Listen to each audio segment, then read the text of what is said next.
बेटा इससे पहले हमने common system of carboxylic acid discuss कर दिया, कार्बोक्सिलिक एसिड का लेक्चर नंबर 1 पार्ट ए में। Now we are going to talk about the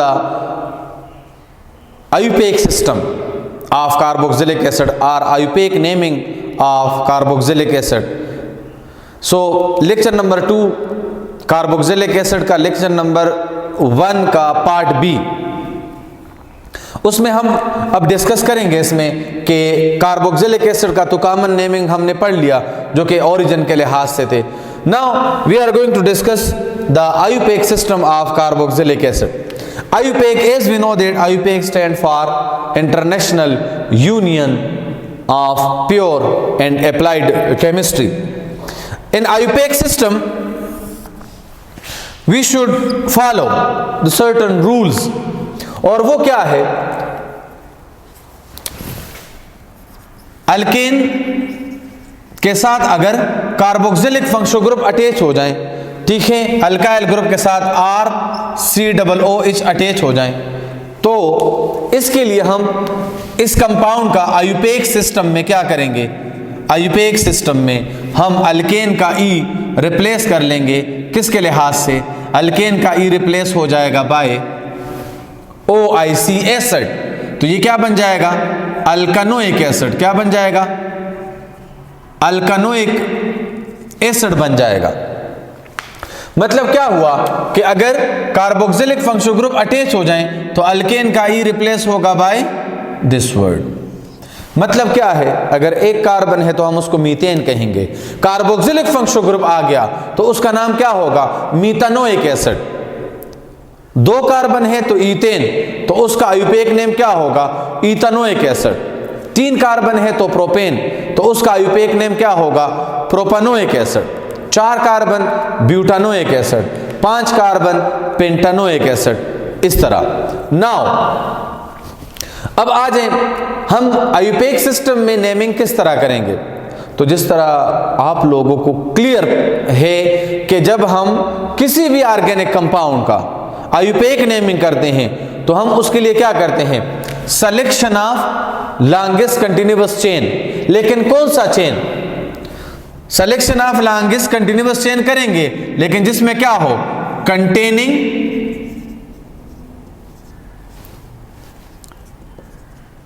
COOH as a functional group. अब हमने उस कार्बन चेन को सेलेक्ट करना है जिसमें कार्बन की तादाद भी ज्यादा हो, लेकिन उसमें क्या मौजूद हो? उसमें कार्बोक्सिलिक फंक्शनल ग्रुप मौजूद हो। सेकेंड पॉइंट क्या होगा? नंबरिंग। तो नंबरिंग किस एंड से करेंगे? कार्बन चेन की नंबरिंग तो हम कर लेंगे, मगर किस एंड से नंबरिंग करेंगे? नंबरिंग ऑफ कार्बन चेन किस तरह करेंगे?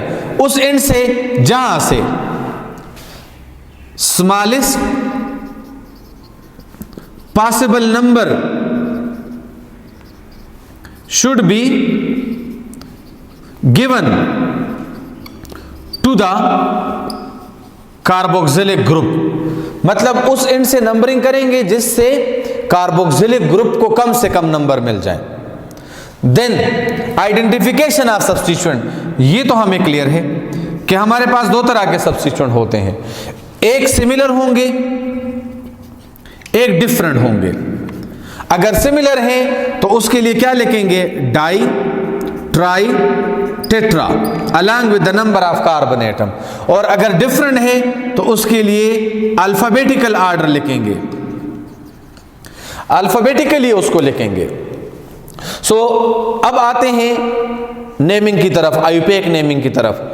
मैं पहले आपको दोबारा रिपीट कर दूं कि अगर हमें कोई ऑर्गेनिक कंपाउंड दें और उसमें कार्बोक्सिलिक फंक्शनल ग्रुप हो तो हम क्या करेंगे?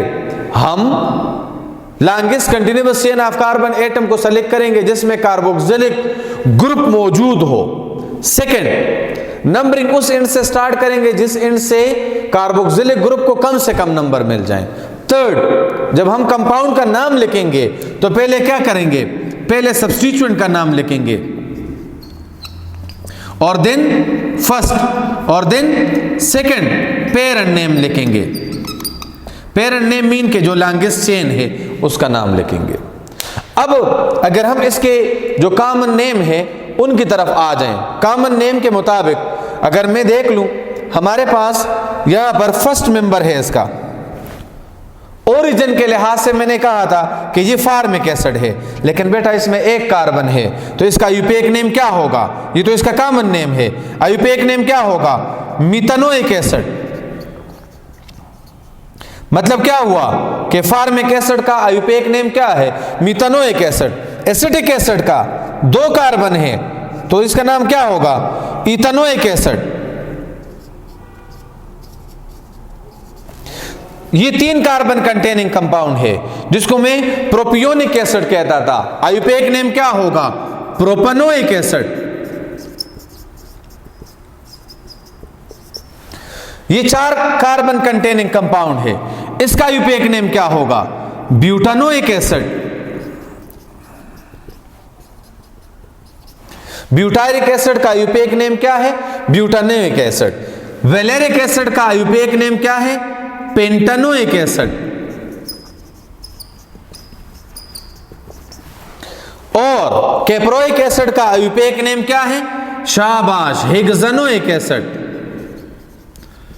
ये याद रखने हैं क्योंकि ईटा में एमसीक्यूज आते हैं। Valeric acid is also known as, caproic acid is also known as butyric acid, propionic acid. IUPAC name आपसे मांगेंगे, बाज़-औक़ात कॉमन नेम दिए होंगे, आयुपेक नेम मांगते हैं, बाज़-औक़ात आयुपेक नेम दिए होते हैं, कॉमन नेम के बारे में पूछा जाता है। तो ये तो सिंपल हमने पढ़ लिया है कि अगर कार्बन एटम के लिहाज से हम देख लें, 1 कार्बन हो तो propanoic methanoic acid, 2 carbon ethanoic acid, 3 carbon propanoic acid, 4 carbon butanoic acid, 5 carbon pentanoic acid, 6 carbon hexanoic acid, 7 carbon heptanoic acid, 8 carbon octanoic acid, 9 carbon nonanoic acid, 10 carbon decanoic acid, इस तरह 11 carbon undecanoic acid, 12 carbon 2 decanoic acid, 13 carbon tridecanoic acid, 15 carbon pentadecanoic acid, hexadecanoic acid, heptadecanoic acid, octa डिकानोइक acid, नोना डिकानोइक acid, और 20th carbon को इकोसोनिक acid कहा जाता है। ठीक है। Now अब बेटा हम काम आयुपेक सिस्टम के लिहाज से अगर हमें ब्रांच, ये तो मैंने आपको लीनियर कार्बोक्सिलिक एसिड का बता दिया, अगर हमारे पास ब्रांच्ड कार्बोक्सिलिक एसिड हो तो उसके लिए क्या करेंगे? Selection of longest continuous chain of carbon. Now एक बात आपको बताता चलूं, किसी को बताना नहीं है, चले बता दे, खैर है, कोई कुछ नहीं होता, सवाब हो जाएगा। कार्बोक्सिलिक एसिड क्या है? कार्बोक्सिलिक एसिड का ये जो फंक्शनल ग्रुप है, this is known as terminal functional group. Terminal mean कि जो एंड पे आए, तो कार्बोक्सिलिक फंक्शनल ग्रुप क्या है? टर्मिनल। ऑल कौन से फंक्शनल ग्रुप टर्मिनल है? गुड। एल्डिहाइड का फंक्शनल ग्रुप वो भी क्या है? टर्मिनल। अब टर्मिनल लफ्ज आपने कहां पढ़ा है? हाँ, चैप्टर नंबर 16 में। टर्मिनल अल्काइन और 1 अल्काइन मतलब क्या हुआ कि वो फंक्शनल ग्रुप या वो कंपाउंड जिसका फंक्शनल ग्रुप कार्बन नंबर 1 के ऊपर हो, वो क्या कहलाएगा? शाबाश, टर्मिनल। तो ये functional group definitely carbon number 1 के ऊपर ही आएगा, क्योंकि कार्बन के एक साइड पर कार्बन है तो कार्बोनिल ग्रुप के दूसरे साइड पर OH है, तो OH के साथ तो कार्बन अटैच नहीं हो सकता, तो डेफिनेटली ये फंक्शनल ग्रुप क्या होगा? कार्बन नंबर 1 के ऊपर आएगा, तो ये टर्मिनल फंक्शनल ग्रुप है। क्लियर? नाउ नंबरिंग हम यहां से करेंगे 1 2 3 4। मैंने लॉन्गेस्ट चेन को सेलेक्ट कर दिया, फिर नंबरिंग के लिए क्या? जहां से फंक्शनल ग्रुप को कम नंबर मिल जाए, तो ये फंक्शनल ग्रुप है। इसको 1 से तो कम नंबर नहीं है ना, 0 तो फिर कुछ भी ना हुआ, तो यहां 1 2 3 4। अब कंपाउंड का नाम क्या होगा? नंबरिंग हमने कर दी, आइडेंटिफिकेशन ऑफ सब्स्टिट्यूएंट की बारी है। हमारे पास कितने सब्स्टिट्यूएंट है? 2, और दोनों क्या है? मीथाइल। तो क्या लिखेंगे?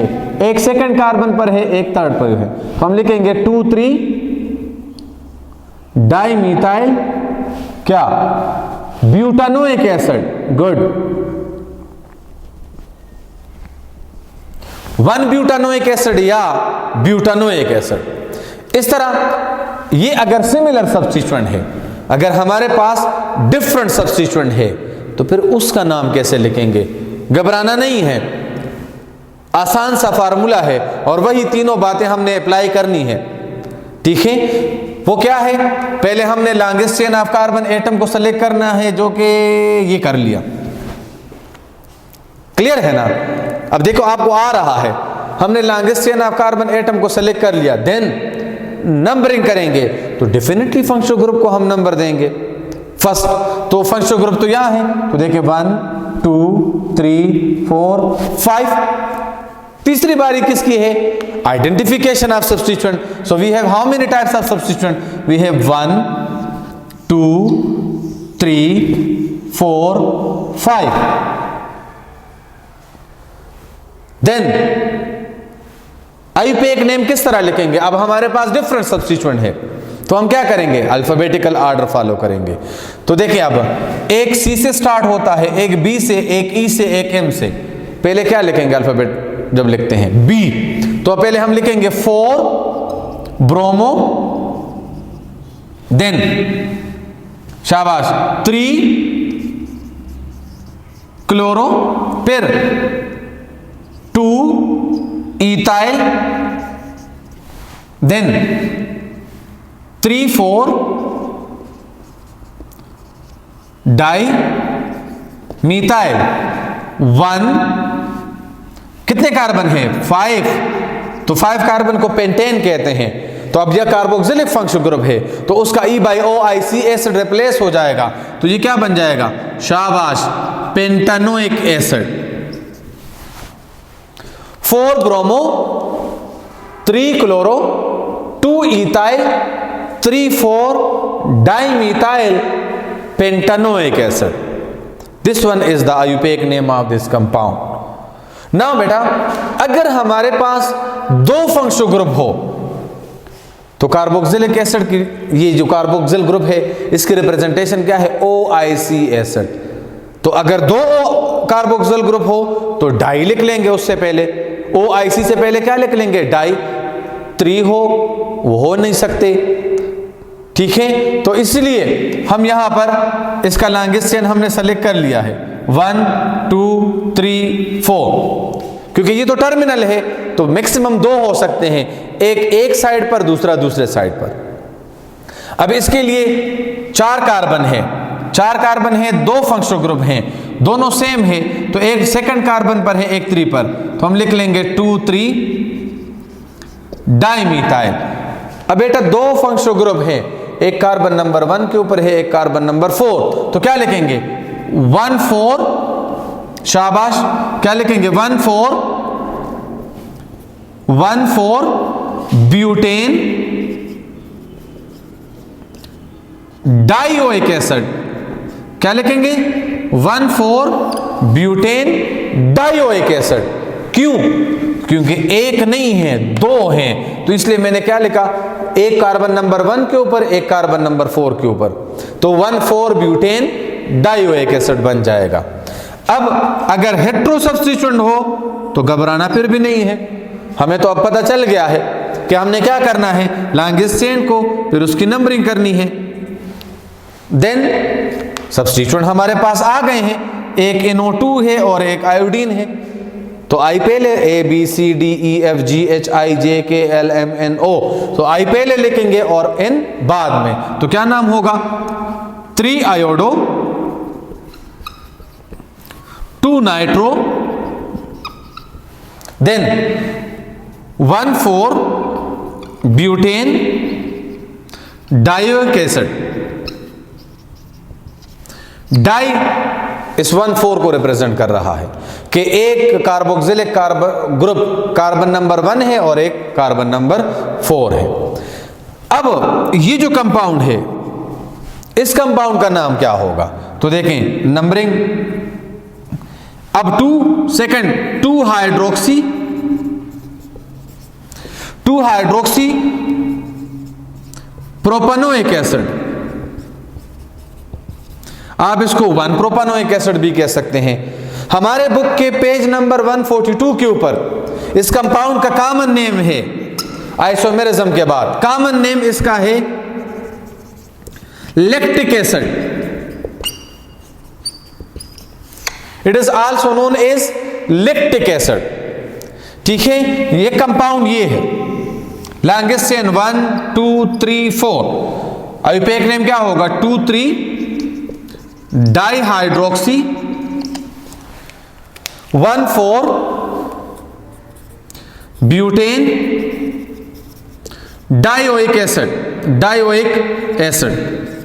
एमसीक्यूज में आया है कि इस कंपाउंड का कॉमन नेम क्या है। ठीक है, इस कंपाउंड का कॉमन नेम क्या है?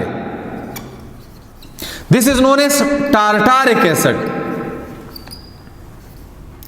Tartaric acid.